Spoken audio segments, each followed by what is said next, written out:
Olá, você sabe provar que um subconjunto é um subespaço vetorial? Sim ou não? Então, vem comigo! Olá, meus queridos alunos do Matemática e Realidade, tudo bem com vocês? Aqui é o professor Ramon e nesse vídeo nós vamos começar uma série nova no canal chamada série Soluções de AL, que é Álgebra Linear, beleza? Vamos para o exercício número 1. Beleza, pessoal? Série nova no canal. Lembrando que tem uma seção no canal, uma playlist de vídeos sugeridos. Então, sugiram exercícios tanto de álgebra linear, geometria analítica, cálculo 1, cálculo 2. O que eu souber fazer, a gente vai discutir juntos, beleza? E vocês podem escrever aí nos comentários o que vocês acharam do exercício, as dúvidas que vocês têm, tá? Clique em curtir, faça comentários e inscreva-se no canal para não perder nenhum vídeo, beleza? Vamos começar? Vamos lá então. Exercício de número 1.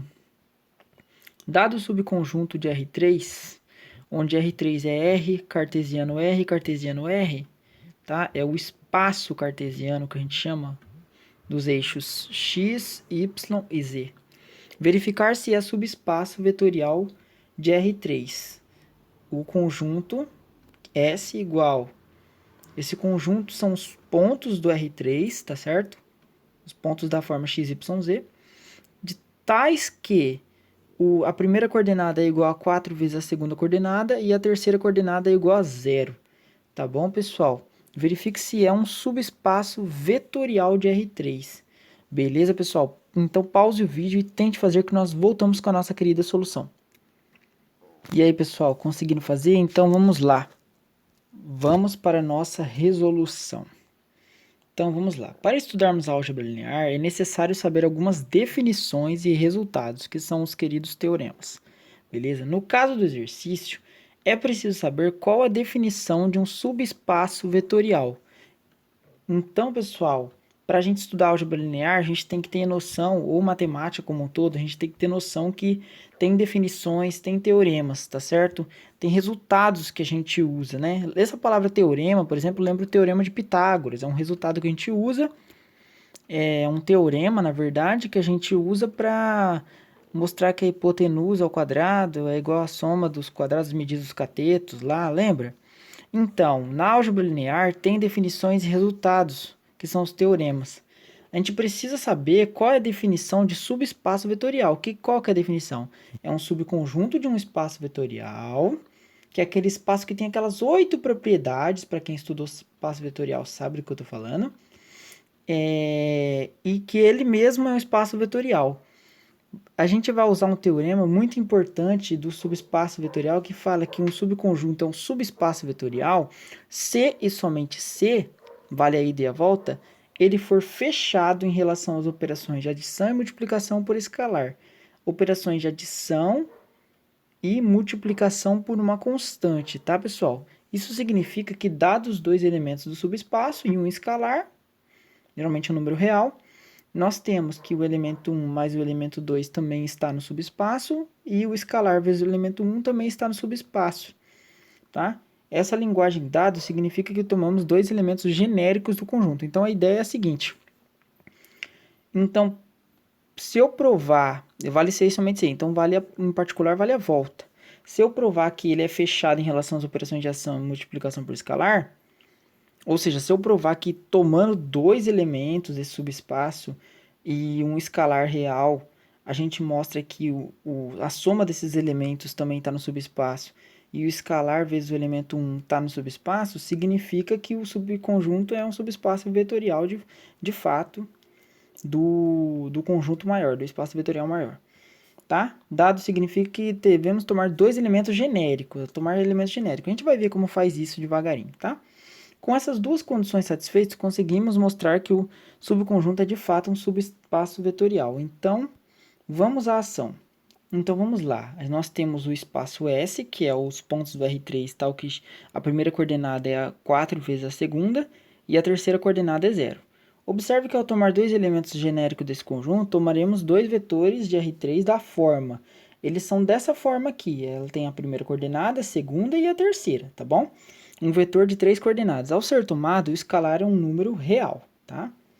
Tomemos dois vetores, então a gente vai tomar o vetor ABC e o vetor DEF, que pertence ao conjunto S, tá? E alfa um número real. E mostremos que a soma desses dois vetores está em S e que alfa multiplicado pelo primeiro vetor, por exemplo, também está em S, tá? Não precisa mostrar que alfa multiplicado pelo segundo vetor não está em S, porque esse vetor aqui já é genérico, não tem problema. Para concluir o que queremos. Então, pessoal, preste bem atenção. Dados os vetores e um número real, o que nós temos que mostrar? Nós temos que mostrar que a soma dos dois vetores também está no conjunto S e o produto do escalar pelo vetor também está em S. Então, como o ABC está em S, significa que a primeira coordenada é igual a 4 vezes a segunda e a terceira é 0. E DF em S também significa que a primeira coordenada é igual a 4 vezes a segunda e a terceira é 0, tá? Por que eu falo primeira coordenada? Porque vocês vão entender o que eu estou falando quando a gente fazer a soma, porque tem que tomar muito cuidado para não se confundir. Bom, se eles estão no espaço, significa, no subespaço, né, aqui, do R3, significa que eles satisfazem essas propriedades, tá? Porque o subespaço é os pontos R3 tais que satisfazem a seguinte propriedade, que é a primeira coordenada é 4 vezes a segunda e a terceira é 0. Então, tendo em vista isso, devemos mostrar que A mais B mais ABC mais DF, que é esse vetor aqui, ó, somando coordenada a coordenada, fica A mais D, B mais E e C mais F. Esse vetor pertence ao subespaço. Como o vetor deve pertencer a R3, para isso o vetor deve pertencer a R3, mas isso já se dava de forma automática, pois o próprio R3 é fechado em relação à adição, tá? Então, essa coordenada é um número real, essa coordenada é um número real, essa coordenada é um número real. Ou seja, conclusão, esse vetor está em R3. Beleza? R cartesiano R, cartesiano R. O que falta mesmo de mostrar realmente, que eles cobram nas provas, é o seguinte, que esse vetor soma satisfaz as condições dadas. Por exemplo, vou começar com o vetor soma. Ele tem que satisfazer as condições. A primeira coordenada tem que ser 4 vezes a segunda e a terceira tem que ser 0, tá bom?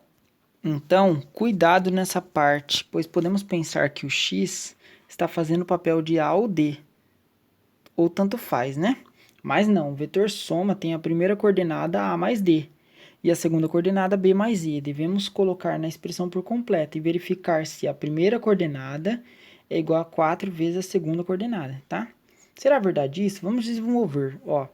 Então, A mais D é igual a 4 que multiplica B mais E. Então, esse 4 ele multiplica o B e multiplica o E. Então, fica A mais D igual a 4 vezes B mais 4 vezes E, tá bom? Como A, B, C e D e F estão em S, significa que A é 4B e D é 4E. Conclusão, substitui esse 4B por A e esse 4E por D. A mais D igual a A mais D. Aí eu passo o A subtraindo e o D subtraindo, fica 0 igual a 0, que é uma verdade. Então, realmente, o vetor satisfaz a primeira condição, porque essa igualdade é verdadeira, tá? Ainda temos que mostrar que na segunda, a terceira coordenada tem que ser 0, tá? Como C igual a F igual a 0, pois os vetores ABC e D e F estão em S, então vale isso. Significa que C mais F é 0 mais 0, que é igual a 0, tá? Logo, realmente o vetor soma também está em S. Agora, vamos para a segunda parte, que é mostrar que o escalar multiplicado pelo vetor, que é alfa vezes A, alfa vezes B, alfa vezes C, tá? Produto escalar usual, produto do escalar pelo vetor usuais, né? Ele pertence a S. Então, como A é 4B, significa que alfa vezes A é igual a alfa, substitui o A por 4B, fica alfa vezes 4B, que é 4 vezes alfa B, que no caso é 4 vezes a segunda coordenada. A primeira coordenada é 4 vezes a segunda. Como C é igual a 0, a segunda parte é alfa vezes C, ou seja, a terceira coordenada tem que ser 0. Alfa vezes C é alfa vezes 0, porque C vale 0, e isso vai dar 0. Tudo verificado, portanto, S é um subespaço vetorial de R3. Gostou do vídeo? Clique em curtir para ajudar no trabalho, beleza? Grande abraço, ótimos estudos e até mais. Obrigado, pessoal. Valeu!